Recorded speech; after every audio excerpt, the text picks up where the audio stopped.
बिस्मिल्लाहिर्रहमानिर्रहीम। आज मैं बना रही हूँ होममेड गरम मसाला। उसके लिए मैंने लिया है लौंग, ज़ीरा, बादियान फूल, दालचीनी, काली मिर्च, जायफल, जावित्री, बड़ी इलायची के दाने निकाली है मैंने। बड़ी इलायची के जो छिलके हैं वो इसलिए नहीं डाल रही कि गरम मसाला जो है ना वो काला हो जाता है। इन सारी चीज़ों को अच्छी तरह मिक्स करूँगी और उसके बाद ग्राइंड करूँगी।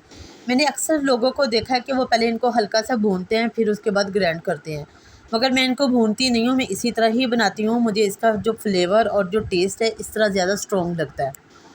अब इस सारे मसाले को मैं ग्राइंड करूँगी। ग्राइंड करने के बाद सारे मसाले को छान लूँगी। छानने के बाद जो मोटा मोटा मसाला निकलेगा उसको फिर से ग्राइंड करूँगी और उसके बाद इसमें शामिल करूँगी।